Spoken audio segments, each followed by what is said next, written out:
The very latest CADS episode. We're here to talk about Spurs' preseason game against the K-League All-Stars. We've managed to see some interesting things from players, new goals, and of course a little bit from our new right winger, whose name has currently just passed my mind.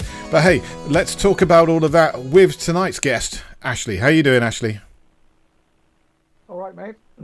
All right, let's get you on the big screen now, because everybody, right, this is us tonight. It's just the two of us. So yeah, we're going to be talking all things Son Heung-min. We're going to be talking the game. We're going to be talking transfers and anything else that comes up. You've been away for a little while, so maybe you've had some thoughts you'd like to share with us, and we'll just see where that takes us. How you doing? I'm hanging in. What is that great John Lennon quote that life is what happens when you're making plans or something like that? Something like that, yeah. Yeah. Well, I've been getting a lot of real life over here, but it's good. It's good to be back. I'm not quite back in the swing of things. Mm-hmm. I've only seen highlights. The game times have been on unbelievably ridiculous hours, like 3 o'clock, 4 o'clock in the morning, so they're hard to watch. And I just don't have time to watch replay, but I have seen highlights and, reading a little bit. So I have some comments. You will probably have to lead the actual game review, but I do have questions. Yeah, I managed to watch the entire game, so hopefully I'll be able to help you out along the way. But, not everybody wants to hear from me the entire time, despite what happened on our YouTube video a few weeks back. But still, let's not dwell on that one. I hope the weather's not as hot where you are, because it's been like 30 plus degrees all day here today. I'm absolutely sweltering. This heat wave in Paris is killing me. It's nasty. It's always that temperature here, except that we're sort of set up for it, because literally we just don't have the humidity that you guys have over there in England. Or, so actually today is a lovely day. There's a bit of cloud cover and there's a bit of a breeze, and it's just quite fine. So I empathize with what you're going through. Yeah, I'm just a big puddle of sweat right now, frankly, which kind of makes me feel sorry for the Spurs fans and Spurs players out in Korea, because apparently it's even hotter and even more humid out there. So let's talk about the game. I managed to watch the first half live, and then I had to go and do something, and I managed to finally get to watch the second half later, having seen the score. My initial thoughts were very good on the first half. We controlled the game very nicely. There was a couple of little bits from our new signing, Son Heung-min. I've remembered his name, and quite looking forward to see what he can bring when he joins us in January. But afterwards, the second half, I thought we lost possession. We lost our grip on the game, and it didn't look as good at the back until Radu Dragusin came on, and then things firmed up. It was nice to see Lankshear get another goal and continue to build his reputation in pre-season. It's going to be really interesting to see what happens with him in terms of loan moves or transfers or anything like that. So, yeah, he's a talented young lad, but we've got so many talented young lads at the moment. I'm not sure we know exactly what we can do with all of them. What did you think of the game? What you saw of it? What I saw of it, like I said, I saw mostly the highlights. I did have a question because I did listen to a bit of Ali Gold's podcast. Mm-hmm. So what happened in the second half? Well, first of all, obviously we don't have our centre backs there. So in fact, we don't even have our left back there. So we've got like 3 of the 4 positions. So understandably, our defense will suffer because we just don't have those players there. But what do you think happened in the second half to cause that sort of lapse of concentration lapse of concentration? I think it was the substitutes at half-time that just disrupted our flow. I mean, they made loads of changes as well. They had a 22-man squad and they made full use of it. But for me, first half, Bergvall was brilliant. He was fantastic. He looked really, really good. But he was controlling the play. He was controlling the midfield. He was pointing to where he wanted the ball and pointing the way that he was going to play, and he was dictating things from midfield. You're like, this kid's 18. What on earth's going on here? And then when he went off, things just didn't really work as well.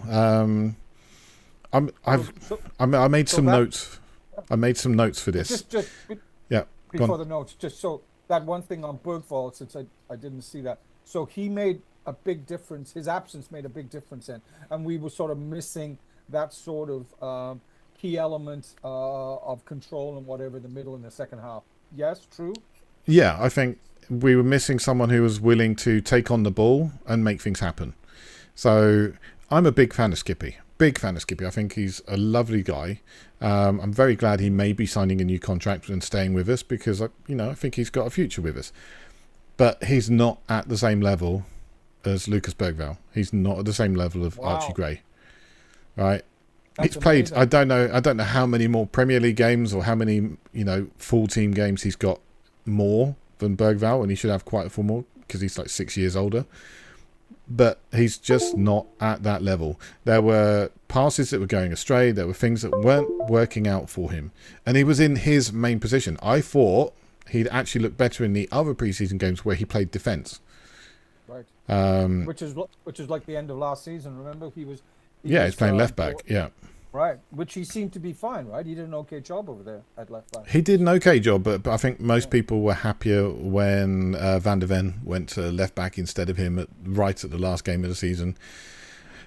But I don't know, it's difficult because Gray played the first half. Archie Gray played the first half in that number 6 position, and he didn't look brilliantly comfortable. He made some errors as well, some loose passes, but at the same time, it's that kind of game where it's not like a party atmosphere. It's not like a testimonial game, but it's not serious.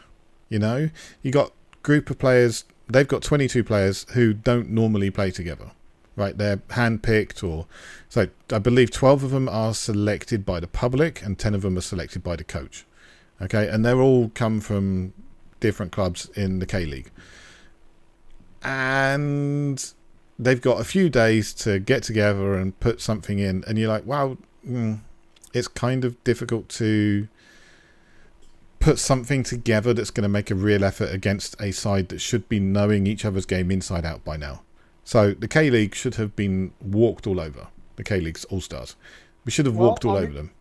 Well, but we on didn't. the other hand, Alistair Gold made a point that each of those players on their respective club teams has played about 25 games this season. So their fitness is way above ours. Their fitness game fitness is way above ours. So there's something to be said about that, is that they are ahead of us on the field. So anyway, but we're 2 games away from the start of the season now. We've got 2 games against Bayern Munich left before we play Leicester. So at some point, we really should be getting those fitness levels ready. And it's playing in Korea where things are hot and humid, and it's difficult. And they've only just flown over from Japan. They've had a lot of flights, a lot of travel. So there's going to be things in there that make it difficult. But I still would have expected to see a bit more control. We saw some very nice moves from Spurs. But also when the K-League players in the second half, they put together some very nice stuff. Some very nice breaks from midfield for them and getting out wide and scored a couple of good goals. So are we ready to start the season? I would say not at this point. But then we've still got 2 more preseason games. We've still got more transfers to come in and something like 20 days left before the season starts now. So, And just to re-emphasize, 3 of our starting defenders have not played yet. So that's a big part of the team. And quite frankly, it's like when Van der Ven was injured last season. Was it the second time? He came right back in. So I would figure Romero, Van der Ven, those 2 guys anyway, will come, even if they don't get much time, they'll just come right back into the team. I mean, they've been playing Copa America, they've been playing Euros this summer. They needed an extended break, and they're getting that. They'll come back. They'll probably play in the second Bayern Munich game at White Hart Lane. Not White Hart, the Tottenham Stadium. I'm still going to call it White Hart Lane. It still feels like the home of Tottenham. But when they fit in, they'll probably massively improve us at the back. And having another leader at the back like Romero will be really good for us. So, I'm not complaining too much. This is what you get in pre-season. Let's talk about some positives that I did see in the first half. Is that Deki, and we've seen this before, he actually can play as the false 9, and Sonny looks much better coming in on off the left. There was that one of his goals was just wonderful, the setup play, and I've seen Deki do that a couple of times now with these back heel passes into space. Let's talk about that. What do you think about? Because I when we get a little bit further into this, I've got some thoughts on our overall team and where we could be this season. But what do you think about Deki playing in that false nine and Sonny coming in off the left? Is there potential to actually use that to open the season? I think right now, looking at our side, Deki should be our starting number 9 or false 9 or however you want to play it. He should be the guy up front who's taking those chances and, knitting the play together, because he does it so well. And he's got such a good understanding with Son in particular. There's almost like a Kane-Son level of understanding there. Yeah. Like they know where each other is moving. They know where the ball is going to be. Yeah. And we've seen a couple of like back heel passes or, just behind the ankle. It's some really lovely moves from him. But also his goal, I thought, was really interesting because his movement was very good. He was coming in at the right time when the ball was fumbled and he took a touch which brought it back into a position where he could then strike it again. And that's not easy. In that tight position, in that tight area, I thought he did really, really well. And I know Matt is a big fan of Kulu at number 9, and I'm with him. I think, for me, Kulu should be ahead of Richarlison. And unless we bring someone in, he would be my starting. He would be my starting forward in the centre. That's fantastic. I kind of what little I've seen, and also of last season, and he does have a right foot because he's actually scored some goals with the right foot. I wish he had the confidence to use it more. His technical knowledge, skill on the ball, his ability to hold up is, quite frankly, we really don't have that at this particular time. And you're right. I actually think there's some great potential there. And then, by the way, if those two are starting there, who do you see on the right, Johnson or what? I'm just talking about the early games or to start the season, of course. Do you see Johnson? Has he done enough to be the starting right-sided guy in that front three? Johnson is a bit of a quandary for me. I like him. I think he's a good player. I think he's a dangerous player, but I don't think we're making the most of him. I think there's an element of we need to get the ball to him where he's running onto it, not where he's waiting for the ball to come to him and then to turn and then to attack. Okay. But then I was saying that all of last season and it never happened. So maybe that's not the way that Ange wants to play. Now, if Ange doesn't want to play that way, then we need to have someone who can get the ball and has got that acceleration, that pace to make the difference. And Johnson doesn't have that for me. Wow, that's an interesting point. But having said what you just said, it also suggests that Deki can't actually play that position either, as much as we put him in that position, right?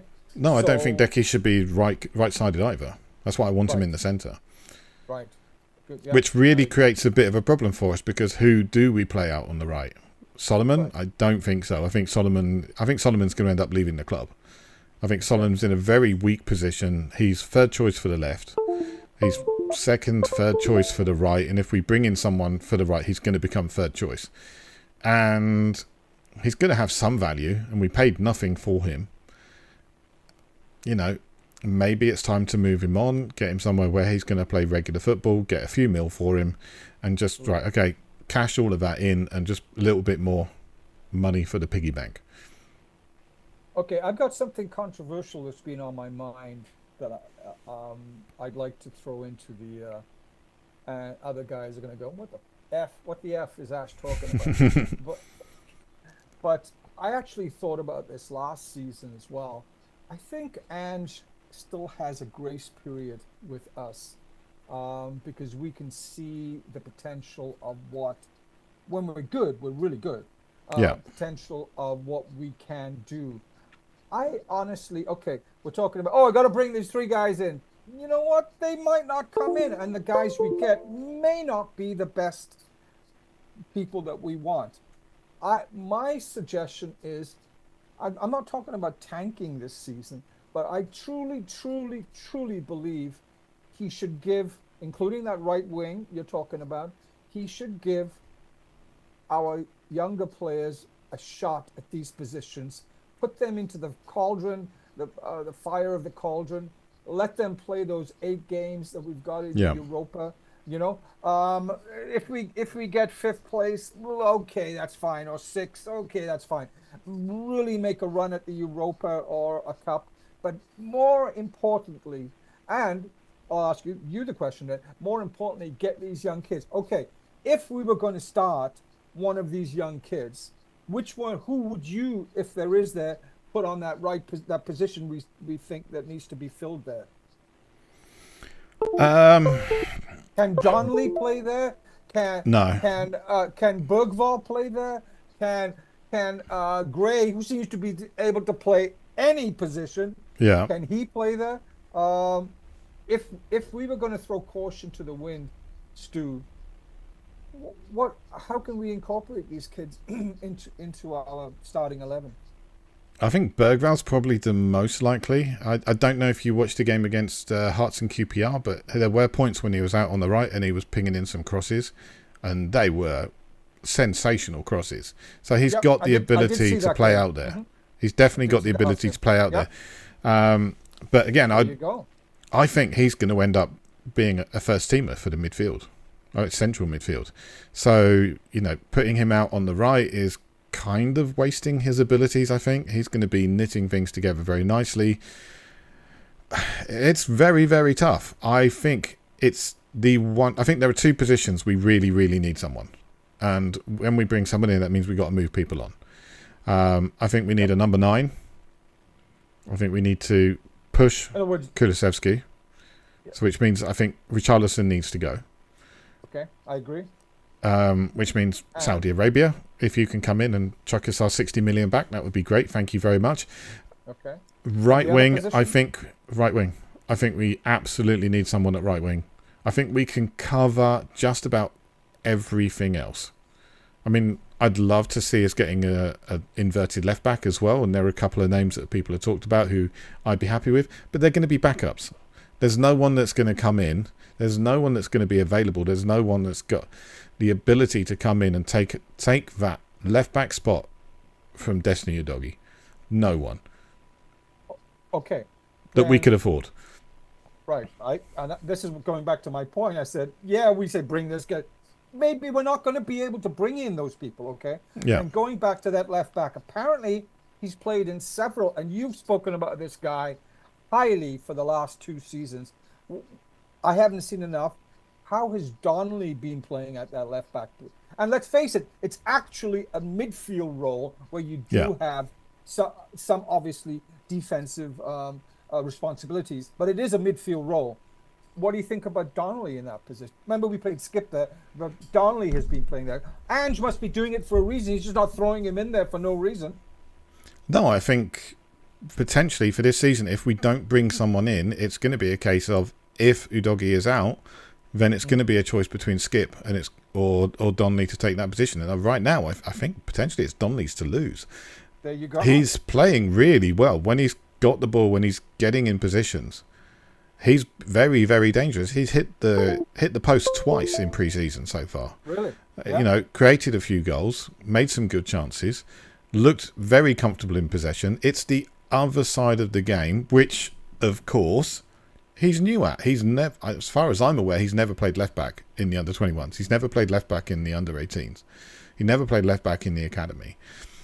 So right now, he's learning the position, and there have been mistakes, and we've been slightly out of position, but also we're playing a makeshift defence. We're playing Davis, we're playing Royale, we're playing Skip at centre back. So potentially with Van der Ven there, those mistakes would not be as clear and obvious. Yeah, so we've now actually talked about, getting back to my main point, about 2 of these younger players being incorporated, not just 5 minutes, but actually being incorporated into playing in the first team. Perhaps Bergvall in the center, or perhaps being able to be spread out to the right, and then Donnelly or Skip to back up, because Udagi, even if he's fit and healthy, can't play every game. So we do need, and there is Davis, who I probably isn't going to go. They'll probably find a position for him, or a space, not a position, a space for him, given those rules. So there's two of them right there fitting in. And the third one could be Gray fitting into the midfield somewhere, right? Gray, I think, is going to be a player who fits in when needed for this season. So I think if Basima needs a rest, he'll play number 6. If Pedro Porro is out for any reason, then he'll play inverted right back. Well, he's going to play because we've got all these games. The interesting thing, really, in terms of the inverted right wing back side, is the emergence this preseason of Jed Spence, because Jed Spence seems to have become really important to us and has massively stepped up. And for one, I am all for it. Good luck to you. He's been excellent. He came on in this game and once again really impressive and showed a really, really good set of skills. Perhaps a better attitude or an understanding that here's a shot, I got to take this shot. Yeah, I forgot about him. You're right about that. And we do need excuse me, we do need 2 players because of those games we will be playing.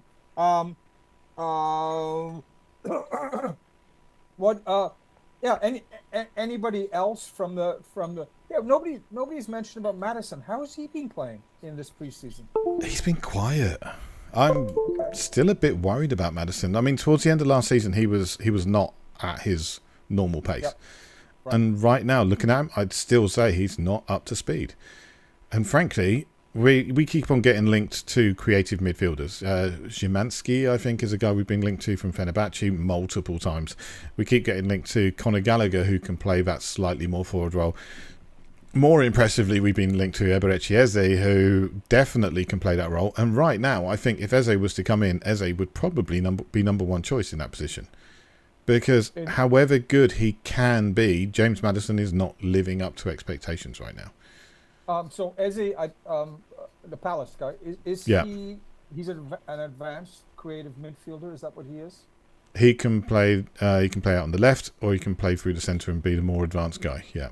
A push, maybe he could play as the 8 as well. So again, he's one of those multifaceted, tactically fluid guys that could do a job in several positions. We'll see how that goes, I guess.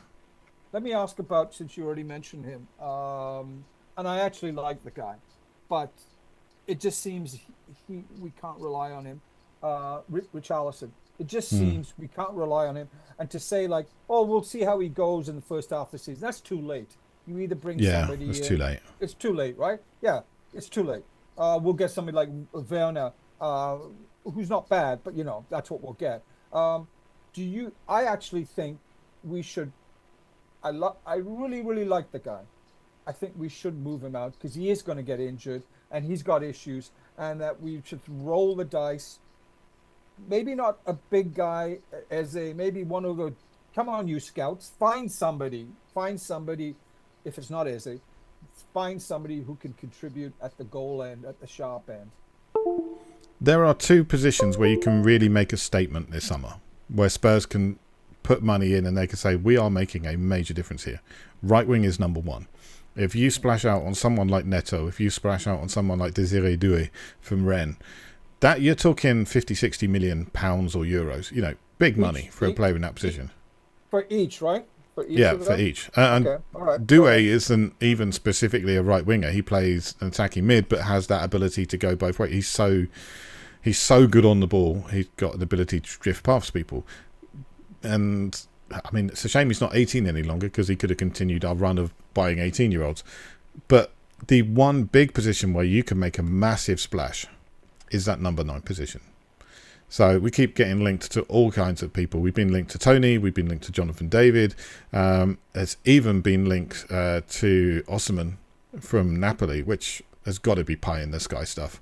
My personal choice definitely wouldn't happen, because I think he costs way too much money and apparently he wants to go somewhere warmer. But Julian Alvarez of Man City, I think, would be like the perfect choice for us. I remember saying the first time we played Man City this season, if Julian Alvarez was in our side, we would be a real contender for the league this season. Unfortunately, we didn't have a player of that profile. But we could really, really do with one. And there aren't many in the world. For me, I like Ivan Toney, but I don't think he's the guy for us. Partially attitude, partially the way he plays. He's what, 28? He's still got time. Yeah, but, you know, strikers in the Premier League, their peak's 27. After 27, they start to go slightly downhill. Yeah, it hits the wall. Yeah. So well, no, some players hit the wall. Some players can go into their 30s and be absolutely fine. You know, majority of them. Oh, yeah. Okay, if we were lucky to get one player that was a choice A, and maybe one or two, maybe not choice A, who would be the choice A player or position that we really, really need? You're going to get different answers from whoever you ask, I'm sure. For me, it's going to be Julian Alvarez. Julian Alvarez would be my number one choice. I would happily drop 90 million on that guy and say, right, you're going to be our number one striker. You are going to play if you're fit, and you'll play for as many minutes as you like. I think he's a superb striker. I think he's got an ability to drop deep and knit the play in ways that Kulu can. But Julian Alvarez does it better. He is that guy. So if we could get 50 or 60 for Richie, yeah, that would go a long way to paying out 80 or 90 for a guy like him, right? Yeah, but you got to remember there's going to be a massive disparity in wages. Julian Alvarez will be looking for chunky money, and also you've got to try and convince Manchester City to sell. Apparently Man City aren't particularly sold on selling him anyway, but they will sell him if a club comes in that offers the right kind of money and it's in sunnier climes. I mean, going from Manchester to London, yeah, it's a bit warmer, but it's not a huge difference. Yeah, it ain't Spain. It ain't Spain, and let's be honest, Paris Saint-Germain is still looking for a striker, so there's a good chance they'll be coming in for him. Yeah, but so it is not Paris either. Paris is warmer, trust me, especially right now. Yeah, well, it's not quite the south of France. So no, it's very true. But I don't see Marseille going for him either. So right, there you go. And he would not like Lyon. Yeah, so I'm being realistic. Is that I don't necessarily think we're going to get those top maybe by position, yes, but those top. Say an Alvarez type guy, I'm not counting on it. Let's just say I'm personally not counting on it. Great if it happens. So I literally, getting back to my point, is I would love to see him really, really incorporate at least 2 or 3 of those players, maybe 2 at least, into our starting lineup, and build on it. This is what bugs me. It's bugged me for several years about our academy. We talk about our academy, and they just disappear. Dean Parrott just goes away, and I don't know if he was really great. But by the way, when Harry was his first few games, I was going, nah, he's not going to make it. Well, I was getting pelters for saying this kid's really good. That was back on Coy's days. I was getting pelters for saying this kid's got a touch. He's got an awareness around him that you don't see from many kids his age. I was getting absolute pelters for it. Probably the last guy that we've actually brought through, maybe Winksy, brought through. I just want us. Oh, what the heck why do we have an academy if we're not going to use those players? Yes, I know you've said, oh, we got young players. Yeah, we got young players who we brought in. Great. But why do we have an academy unless, you know what? Yeah, over here in the NFL, NFL gridiron football, they don't call it an academy. They just call it their reserve, their squad, their training squad, and those guys actually rotate into the whatever 48 players that they're allowed to have. They're there to play, and they work out with the first team. Somebody gets injured, that guy just shifts right in. They use taxi squad. I think they call it the taxi squad. They no taxi for Macon, but they use their taxi squad and they play. I would like us to see these guys. This is my own personal thing. Mm-hmm. Maybe nothing's going to happen at all. I would be happy if we did that and we experimented and we tried it and what today is to do. And if we fail at that, okay, but boy, there was some excitement. Like some of these early games against Hearts, was it the second half of that Hearts game or was it the second half of it? And these kids came out and I was like, wow, breath of fresh air, and I think there have been segments of that in some of the other games. So yeah, that is my hope for the season, is that I honestly hope Ange goes, yes, let's not just play them 5 minutes. Let's literally incorporate them into key positions. There's my... okay, right now, we've got a player who's going to do that this season. Mikey Moore. Mikey Moore is 16. He's about to turn 17. Mikey Moore, 10 days' time, counting down the days till that boy can sign his pro contract. 10 days to go. He signs his contract, and I'm pretty sure there'll be another contract straight away, increasing his money, because he's already taken a step. He's gone from being that player who maybe can break into the squad to being the player who is going to get some minutes this season. This kid's not going on loan anywhere. He's too young to go on loan, but he's got such a skill set. He's got the ability to play left. He's got the ability to play right. He can go through the centre. He can be damaging to almost anyone. He's got a unique skill set in many ways. Good on the ball. Works hard. Right? He's got a fantastic attitude, apparently. And when you watch him play, it's evident his attitude is like, right, we're going to go out there. And he's fully professional. We'll go out there and we'll play our best. And I expect the players around me to put in their shift as well. He is that guy. He is so good. I just hope that he gets the time this season and he avoids injuries. He had some problems last year, which 16-year-olds, you get growing pains. 16-year-olds his size, you definitely get growing pains. But he could be the one this year who makes that step up. He could be the one that has people like you going, oh, okay, our academy's worth it. Absolutely. So, sorry I forgot about him, because I know you've spoken about him a lot, him and Donnelly. Can more Mikey play on the right side? What are we talking about? What positions can he play? So he's primarily played on the left in the academy, but in this preseason he's been used mostly down the right. And he's scored goals, he's created assists, he's looked good. He's not fully two-footed, but he's very comfortable on his left and better on his right, is my understanding, and from what I've seen. He's such a good player. And if things get bad in terms of injuries in midfield, we've still got Tyrese Hall as well, who I've been talking about for a while now. Yes, you have. But and anyway, has played some minutes in pre-season as well. So we've just mentioned, I know you talk about him a lot, I just haven't seen him. So we've just brought up 3 players, actually four, who could get a lot of minutes this year. Gray, Bergvall, Donnelly, and Mikey Moore. That to me would be, you know what, Ange? Go for it. Incorporate those players. Yeah, so we only get 5th or 6th. But these kids actually impress. They get blooded. And we go, you know what? Wow. Yes. I joked on Cads good. We could field it under 21. Not all under 21. Under not 21 quite. team. Yeah, under 21 team in our Europa games. With a couple of good guys, Dragishin or whatever, thrown in as well, and be, I believe, exciting and hungry. That's what I really, really, really want, because as much as you like, and you make a case for Alvarez, and I think you're probably, but I just don't know enough, a guy like Alvarez or Neto, often injured Neto, I just don't think those players are going to come in. So let's use what we have. And it's going to bug me all season. I'm going to say it again and again until those possibly 4 players get more time in the first team.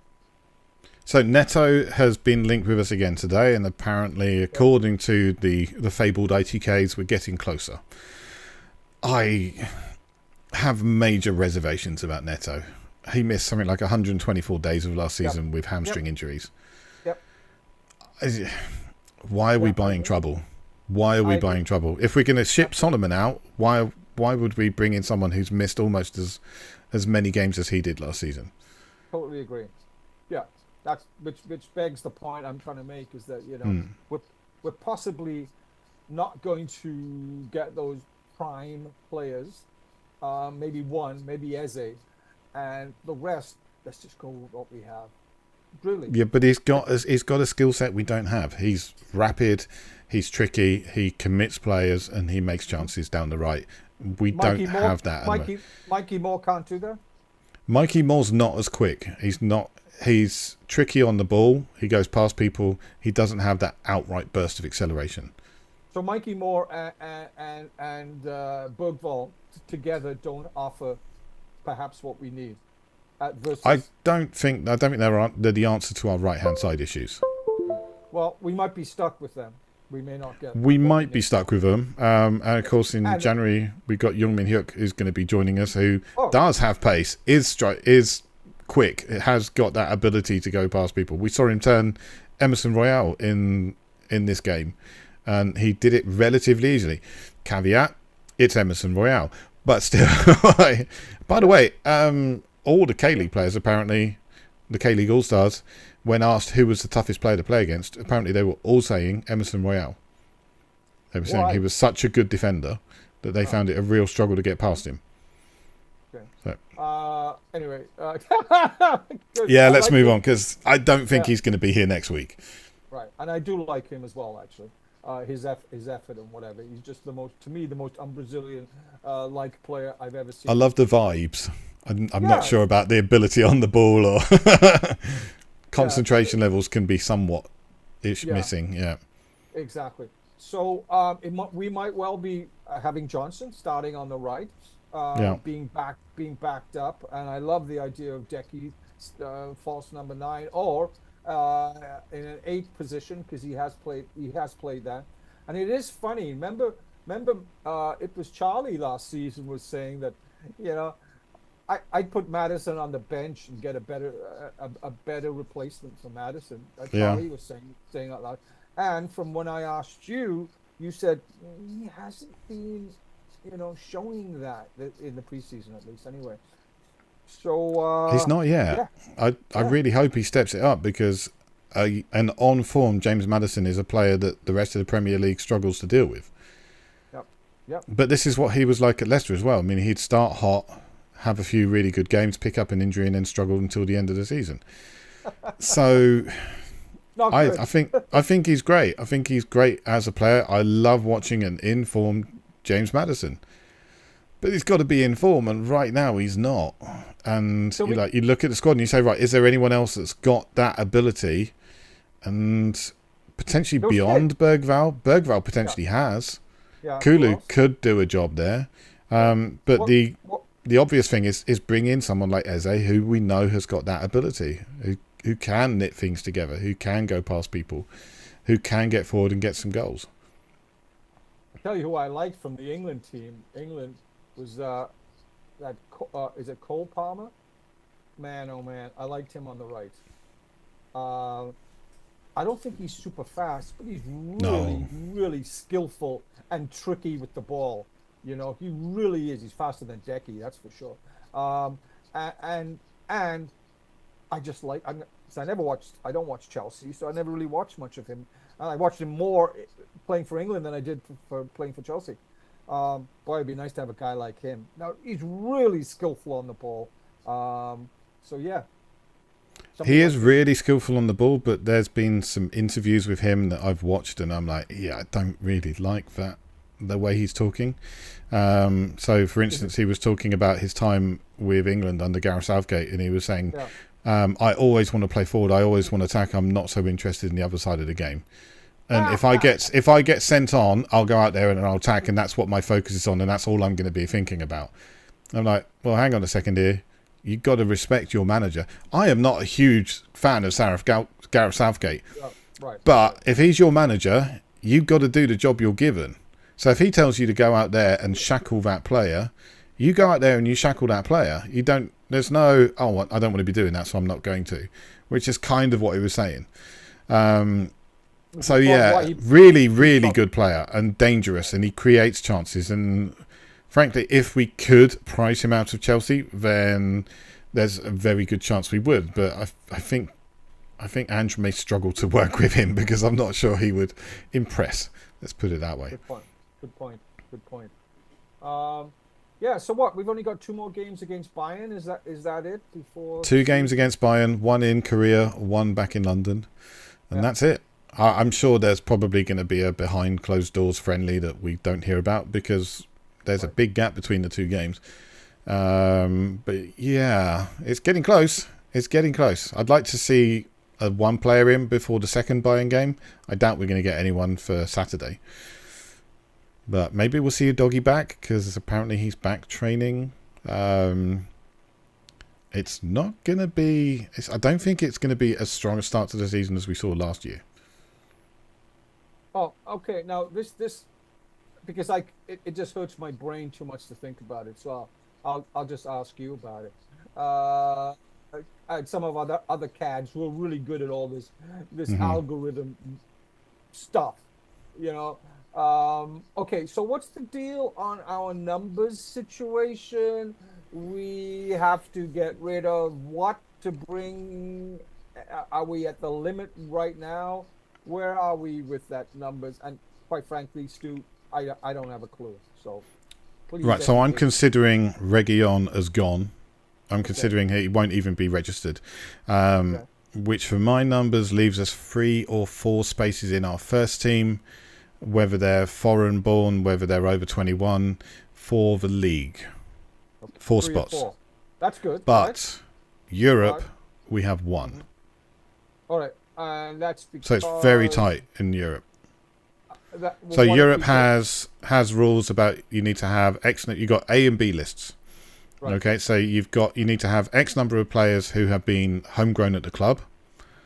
And you need to have X number of players that have been homegrown. And then... Well, you can. I think there's a maximum of something like 15, 16 players that can come from anywhere. And then the rest of the squad needs to be made up of players that have got homegrown and homegrown at club. And you need to have certain numbers in there. We are very short on the homegrown, and we're even shorter on the homegrown at club. So it's very, very tight. So this is why people are talking about bringing back Marcus Edwards. It's why they're talking about bringing back Kyle Walker-Peters. Even David Button, was mentioned this week, bringing David Button back so that he could sit on the bench as a homegrown at club goalkeeper. But then we've got Austin, so I'm not sure why we'd need to do that. Right. Is there anybody we can drop for, which we did last season or the season before?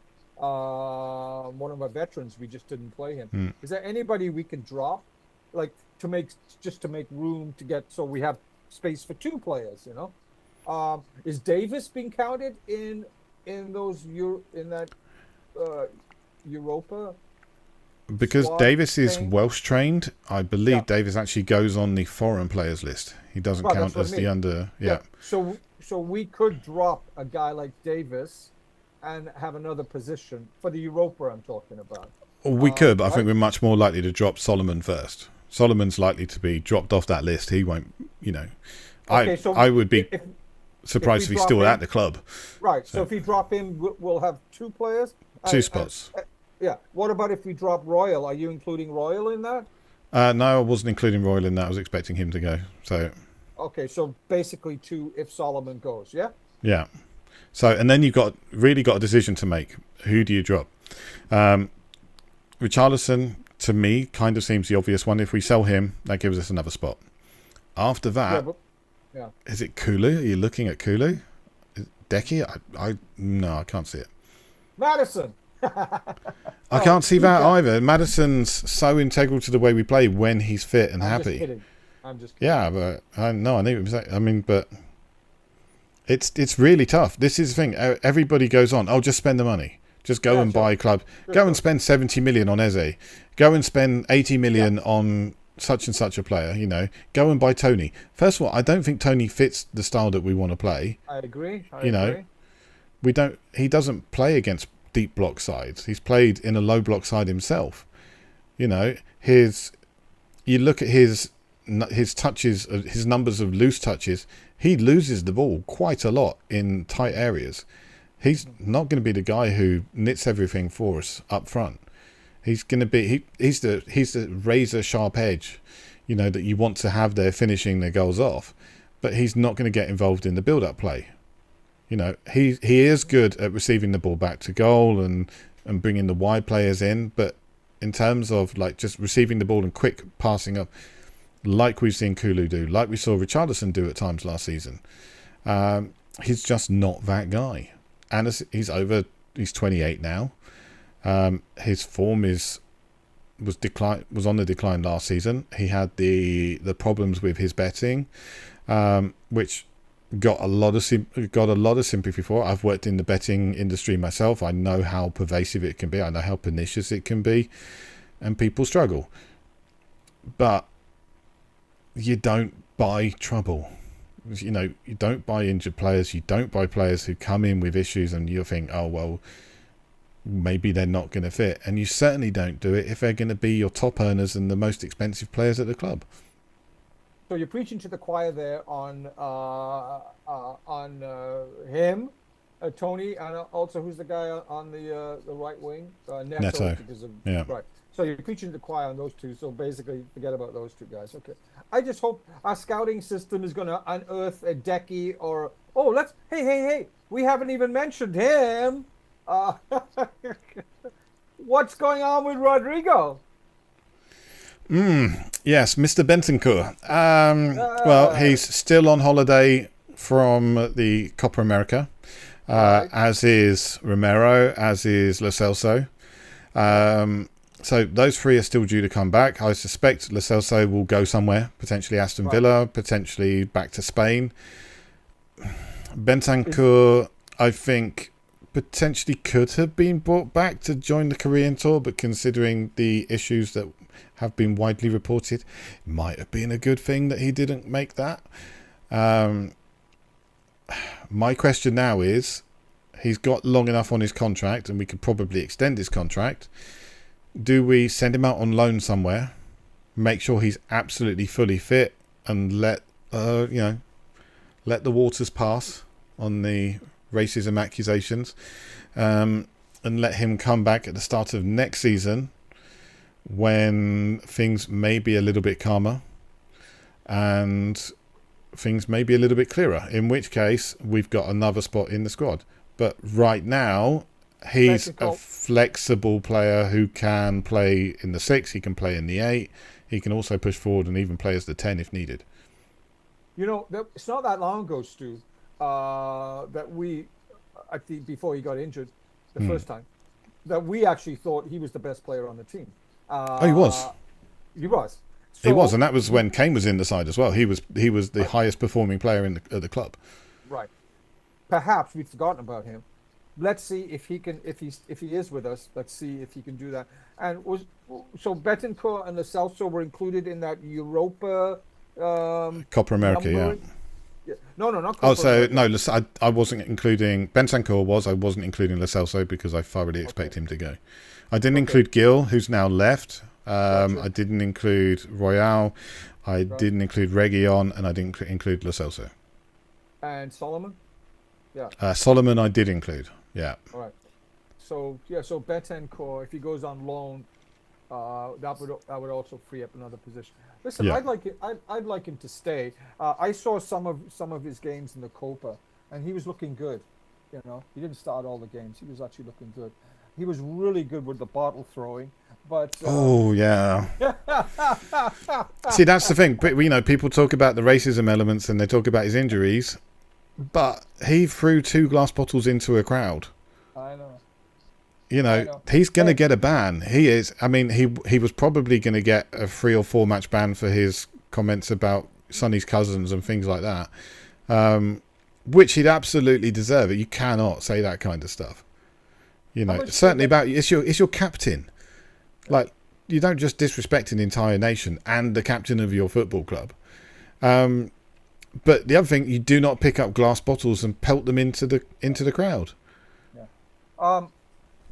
He was probably lucky it was a member of his own coaching staff that he actually hit on the head. Exactly. What did Cantona get for his drop kick into a fan? Did he get 8 months? Something like 8 months. I don't think he'd get that, but I could see him getting a 4 or 5 month ban from worldwide football. Okay. In which case, we Anyway, don't yeah. include him in the squad anyway. You know, There we you go. wouldn't see him until after Christmas. He probably wouldn't see him till March. So we might have some flexibility there. Yeah, Right. absolutely. Okay. Could we sell him before then and let the other club take the risk though? I don't know. Would someone do it? Would we want to do it? I don't know. I don't know. I've seen enough of him prior to the injury that I literally come on. We were saying stuff. The guy's a Rolls Royce in midfield and stuff like that. Yeah. I wasn't saying that, but there were guys who were saying that, And I go, yeah, that's a good observation, And if he could ever get that back, he would be a wonderful, make wonderful contributions to our team going forward. If he could get back. Bentancur at his best would be an integral part of our club. He would be a starter in midfield. He would knit that midfield together with whoever's playing at the 6 and Maddison, or whoever plays in Maddison's position, whether that's Bergvall, or another player. He's got that ability. Bentancur, when he's fit, when he's on form, is that good. He is Totally agree. Yeah. He's not just solid. He's creative. He's got the ability to get forward and get goals. Yep. He's got an aura about him that you just love to see. He commands the ball. He demands the ball. He wants to be involved. And he is just that good. And if he could get fit, if he could keep that up, and if he doesn't get banned, then yeah. But the way things are going, I can see him becoming more and more peripheral, and I can see it getting to the point where, okay, he's become sellable. There you go. All right. When do we start talking about possible positions and expectations for the season? After the first buy-in game, after the second buy-in game, when? What, for new transfers or No. Position in the league for this. league positions? I think we need to see. It'll be right before the Leicester game, and then we'll do a re-evaluation when the transfer window closes and we've seen a few games, and then we'll talk about where we think things are going to be end of the season. Wasn't so far off last season. Could have wanted a FA Cup win, but both of us predicted 5th place, and Yeah. we were hoping for some sort of cup, a really, really good cup run, which of course we didn't get. So yeah, I mean that's my expectation every season, because I grew up when Spurs, like everybody, none of us saw that double winning side. Maybe Austin did, Barry. Austin maybe. did absolutely.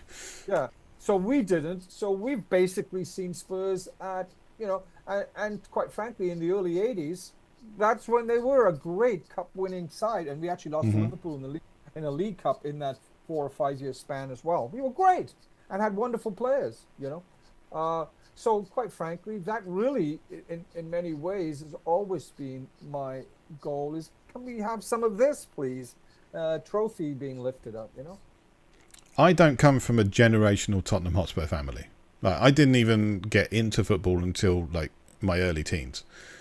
So, but I'm the kind of guy who's got a slightly obsessive personality, and as soon as just a little bit, and as soon as I got involved, I was like, I'm going to learn everything I can about this. And it was also, I mean, my family had just found out that we had German blood in our family, right? So there was German lineage in our family, which had been hidden from the entire family for decades.